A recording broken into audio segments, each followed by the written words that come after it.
তারা বলতে বাধ্য হচ্ছে যে তারা আসলে ইঞ্জিনিয়ারিং করে 11 দল বা জামাত ইসলামীকে হারিয়ে দিয়েছে। কথা বলেন ঠিক না ঠিক? প্রিয় উপস্থিতি, এগুলো কেন হচ্ছে? এগুলোর কারণ কি? কারণ হচ্ছে আমি নিজে তাকওয়াবান হয়ে খুব বেশি লাভ নাই যদি আমি আমার সমাজকে তাকওয়াবান হিসেবে রূপান্তরিত করতে না পারি। আমি যদি তাকওয়া ভিত্তিক সমাজ তৈরি করতে না পারি, তাহলে আমার এই রোজা, আমার এই সিয়াম, আমার এই রমাদান এগুলো কিন্তু ব্যক্তিগতভাবে যথাযথভাবে সফলতার দ্বার প্রান্তে পৌঁছবে না। প্রিয় উপস্থিতি, এজন্য আমাদের আমরা যদি সকল নেতৃস্থানীয় পর্যায়গুলোতে, নেতৃস্থানীয় আসনগুলোতে যতদিন না আমরা সৎ এবং যোগ্য লোক বসাতে পারবো, তাকওয়াবান লোক বসাতে পারবো, ততদিন পর্যন্ত রোজার প্রকৃত সুফল আমরা ঘরে নিয়ে আসতে পারবো না।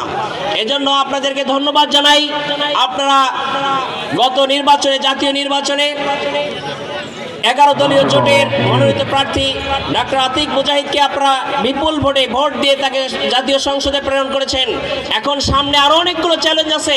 তিনি হয়তো অনেক বরাদ্দ নিয়ে আসবেন, কিন্তু এই বরাদ্দগুলো নিয়ে আসার পরে যারা বাস্তবায়ন করবে তারা হচ্ছে উপজেলা চেয়ারম্যান, তারা হচ্ছে উপজেলা ভাইস চেয়ারম্যান, তারা হচ্ছে ইউনিয়ন পরিষদের চেয়ারম্যান, তারা হচ্ছে ইউনিয়ন পরিষদের মেম্বার। এই ব্যক্তিগুলোকে যদি আমরা তাকওয়াবান ব্যক্তি সেট করতে না পারি, তাহলে মনে রাখবেন শুধুমাত্র তাকওয়াবান ব্যক্তি সংসদে পাঠায় খুব বেশি লাভ হবে না। এজন্য আগামী স্থানীয় নির্বাচনের এখন থেকে আপনাদেরকে সেই প্রস্তুতি গ্রহণ করার উদারত আহ্বান জানিয়ে তাকওয়া ভিত্তিক সমাজ গঠনের জন্য আমরা প্রত্যেকের জায়গা থেকে ভূমিকা রাখবো এই আশাবাদ ব্যক্ত করে আপনাদের সবাইকে ধন্যবাদ জানিয়ে আমি আমার কথা শেষ